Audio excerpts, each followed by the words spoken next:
We're continuing Wilfred, Grenfell, Chapter 12. A single letter changed everything. Wilfred had been back in England for only 6 months when he picked up his pen to write an article for Toilers of the Deep. He began, "Obviously, the most important problem the mission has to solve in the near future is how shall we adapt ourselves to the exigencies of steam trawling." It was a problem that had gripped Wilfred from the moment he set foot back on English soil.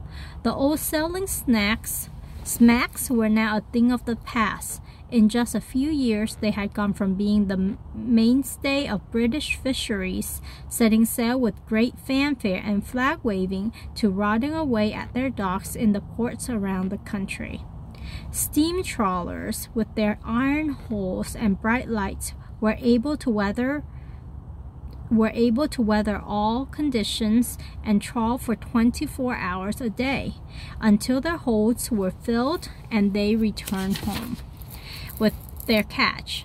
Because of this, the fishermen did not have time for the mission ships to visit, nor could the mission ships, which were still mostly sailing vessels, keep up with them. It was time for a change in strategy. Wilfred and the mission committee wrestled with the problem for a year before agreeing to move the mission's emphasis to land. They decided to build bigger and better recreation mission halls in port cities so that fishermen would have an alternative to frequenting the hundreds of pubs that vied for their business. While he was touring the British Isles raising money for the new mission halls, Wilfred never forgot to mention the doctors and nurses who were working faithfully across the Atlantic Ocean in Labrador. He desperately wanted to send a well-equipped hospital ship to aid their work, and he set about raising £3,000 needed to buy such a vessel. As he spoke about his time in Labrador, Wilfred realized that his heart was still with the people there, though he had resigned himself to taking his orders from the mission committee in London. Then in July 1899, a single letter changed everything.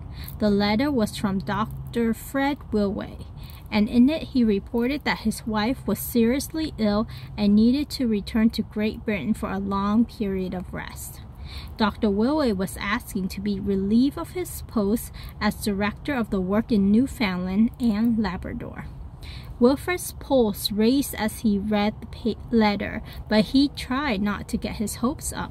Perhaps, he told himself, just perhaps, he would be allowed to go back and lead the work there. Sure enough, Wilfred's name was proposed as a replacement for Fred Wilway. And when a vote was taken, Wilfred had the job. He hardly knew what to do first. He was so excited at the thought of returning to the rugged coastline that had been the focus of so many of his dreams in recent years. It was a perfect time for Wilfred to leave for Labrador, because the money for the new hospital ship had come in, and by the end of summer the ship would be outfitted and ready for service. The vessel was named the Strathcona, after Sir Donald Smith, who was now Lord Strathcona.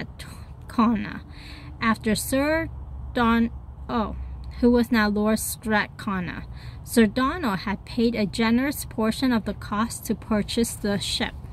Wilfred could not wait until the Strathcona was finished and ready to be put to sea.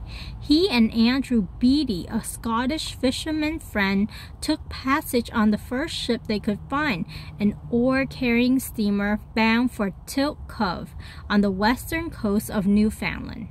Once there, the two men would wait for one of the mission ships, the Julia Sheridan, to pick them up and take them north to Labrador. Everything went as planned, and Wilfred arrived back on the coast he loved so much in early September 1899. The residents at Tilt Cove welcomed him with open arms, and when the Julia Sheridan arrived to pick up the two men, they gave generous supplies of food and coal to send the vessel with their doctor aboard on its way. Wilfred arrived in Battle Harbor on September 25th. He was delighted to see the hospital full and functioning efficiently. Dr. Absalom, one of the new batch of doctors, had married nurse Ada Cowardine, and the couple worked happily together at this remote location. As the hospital grew, the mission had gained a new level of respect, and soon after Wilfred arrived back, the government of Newfoundland announced that each mission doctor was automatically accorded to the position of Justice of the Peace.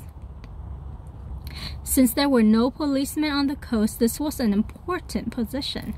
It empowered the doctors to settle disputes or refer to the courts in St. John's those that could not be settled or were criminal acts. One other aspect of being a justice of the peace was particularly exciting to Wilfred.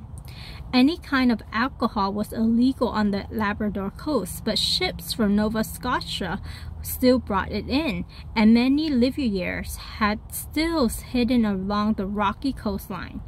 Since his earliest days with the mission on the North Sea, when the mission ship had to compete with the copper boats, Wilfred had hated what alcohol did to the fishermen and their families. It caused accidents and fights, and left women without money for food and children without father. Now, at last, the mission could play an active role in keeping alcohol off the coast of the Labrador coast. As Wilfred headed north up the Labrador coast in the Julia Sheridan, his excitement mounted as he came up with a plan to fulfill a long-term dream. This winter, for the first time, he planned to stay over in Newfoundland. A trader named George Moore had invited Wilfred to stay with him at St. Anthony, located at the northern tip of Newfoundland Island. The community at St. Anthony had also been asking the mission to place a hospital in their bay for some time, and over the past 2 years, Dr. Wilway had allowed a mission doctor to stay there. The doctors had proved to be an invaluable resource to the people for miles around. Now Wilfred wanted to see firsthand what could be done for the people during the winter months. He laid up the Julia Sheridan in the harbor at St. Anthony for the winter and set up a surgery unit in George Moore's back room.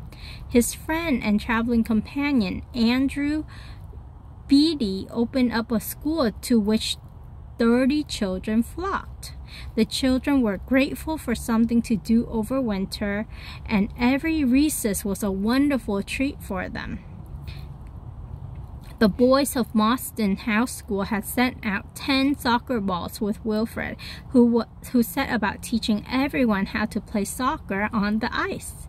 The game became so popular that old men left their sick beds to take up the sport, and young women with their babies strapped to their backs giggled and whooped as they passed the ball to their team members.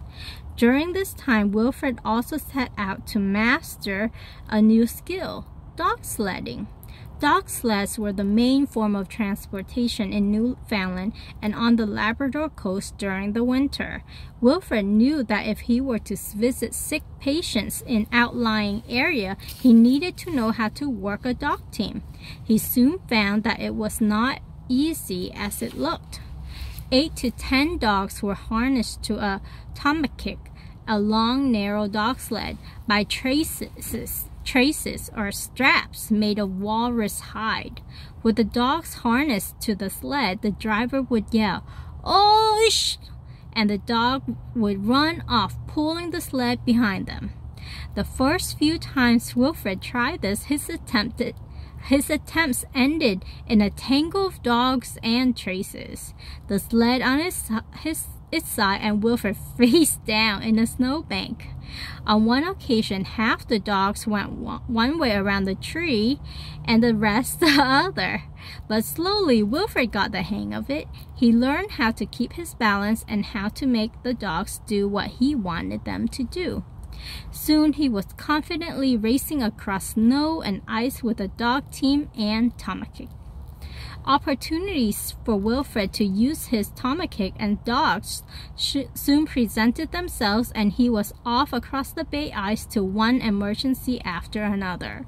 During the winter, he traveled over 60 miles in each direction and performed operations on rough-hewn kitchen tables and benches.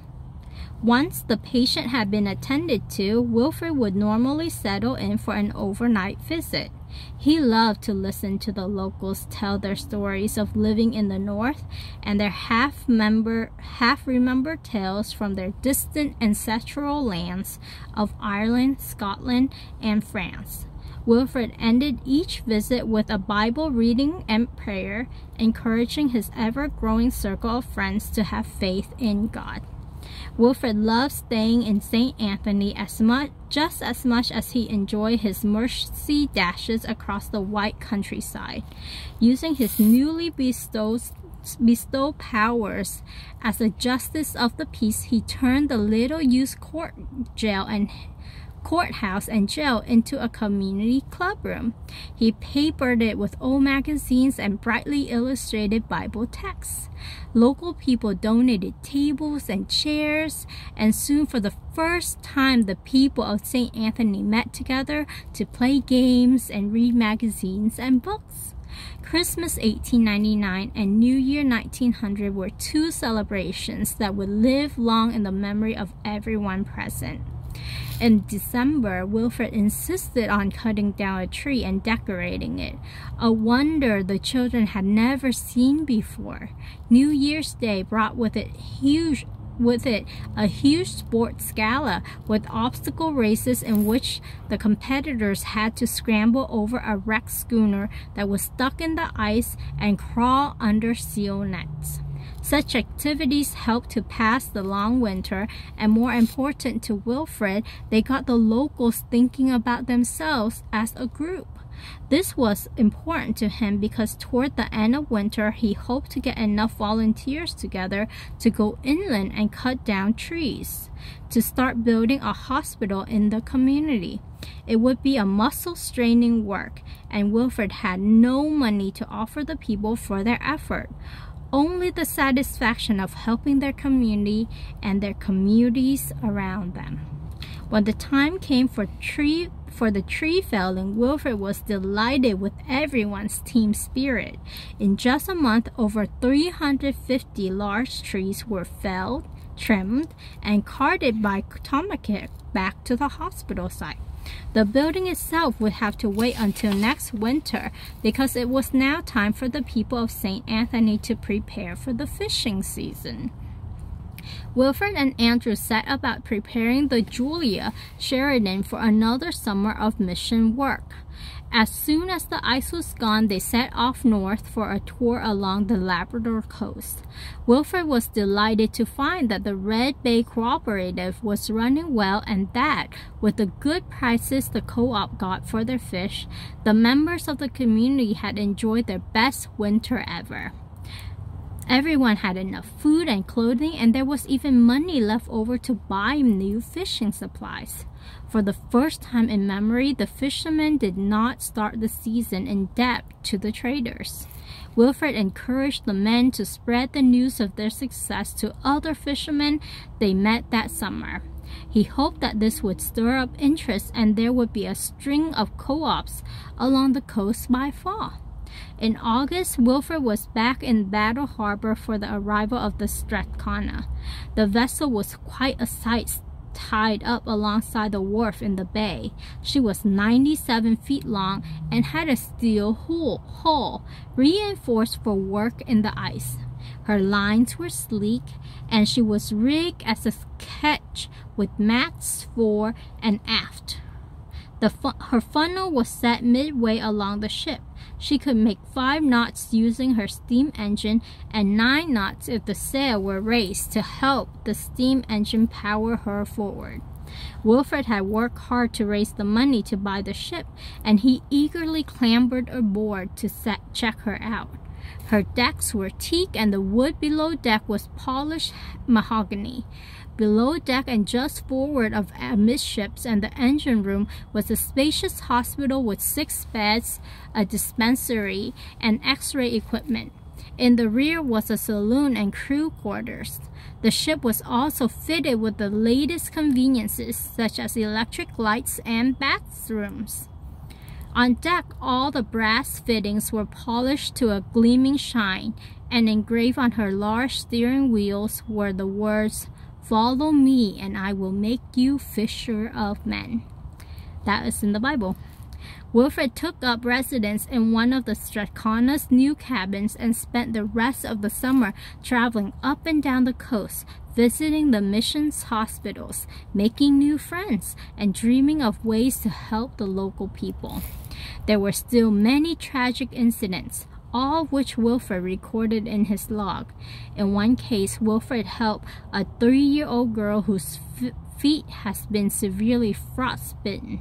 The frostbite had turned to gangrene, and the girl's father, rightly fearing that she would die if nothing were done, had chopped off both her feet at the ankles. When Wilfred found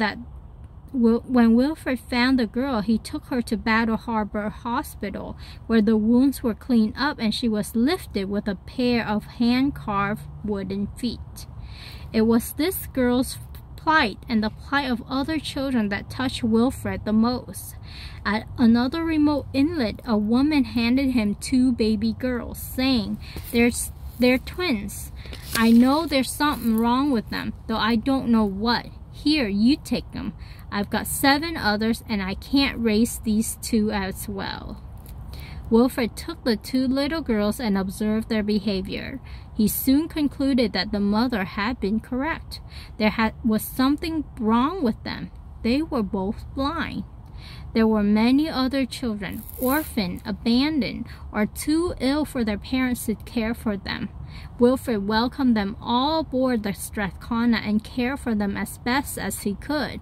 When he got back to St. John's, he wrote to various friends in the United States, Canada, and England, urging them to find adoptive homes for the children. Eventually, many of the children did get sent on to better lives elsewhere. However, one of Wilfred's dreams was to have an orphanage somewhere along the coast so that the children did not have to be relocated. It was just one of many schemes Wilfred had rolling around inside his head for Labrador and Newfoundland. In 1902, Wilfred had an unexpected opportunity to do something about the illegal liquor trade on the Labrador coast. In late summer that year, an English barkentine, the Bessie Dodd, had been reported wrecked at Smoky Tickle at the entrance to Hamilton Inlet. The vessel's captain and owner had made an insurance claim with Lloyd's of London for the loss of the boat, but Lloyd's was suspicious of the claim and sent a cable to Wilfred asking if he would investigate the wreck. Wilfred had already laid up the Strathcona in St. John's Harbor for the winter, but the cable had piqued his interest. Despite the fact that it was already November 15th and the sea was beginning to ice over, he decided to investigate. He chartered a steam trawler named the Magnific and set out for Smoky Tickle. It was tough going. Fierce wind blew, buffeting the boat, and the crew was kept busy chipping away ice lest she become top-heavy and capsize. Despite the weather, they made it to Smoky Tickle, where they found the Bessie Dodd aground. "It looks to me like a crime had taken place," Wilfred said to the captain of the Magnific, as the 2 grim-faced men stood on shore inspecting the Bessie Dodd. "Aye," the captain replied. "What ship runs aground 150 feet from the wharf, where she's taken on her cargo of fish? And on flat sandy beach no less. And look, the only damage seems to be a broken steering chain." Despite the broken steering chains being the only damage, the ship's captain had sold the Bessie Dodd for $80 to Gary Jewett, the trader whose cargo he had taken on board. When he got back to England, the captain had made a claim to Lloyd's for $15,000 to cover the cost of his vessel and another $20,000 for the loss of the cargo he was carrying. And with the ships being in such a remote location, with winter setting in, the captain had expected Lloyd's to pay his claim without investigating the loss. Using all his skills as a mariner, the captain of the Magnific maneuvered his vessel around, and a tow line was attached to the Bessie Dodd. Inch by inch, the vessel was pulled off the beach and back into the water. The sailing conditions were foul, and several times Wilfred thought he might have to cut the line and let the Bessie Dodd float freely. But the Magnific and her charge made it back to St. John's. The authorities at St. John's were surprised to see the Bessie Dodd afloat. An investigation was quickly mounted, and the original owner of the vessel was brought from England to stand trial for fraud. When the owner arrived in St. John's, he confessed that he and Jewett had concluded to defraud Lloyd's of London. Wilfred could not have been happier with this outcome. Jewett had illegally been supplying alcohol along the Labrador coast for years, and this was just the opportunity to be rid of him. Jewett was immediately arrested and stood trial with the Bessie Dodd's original owner.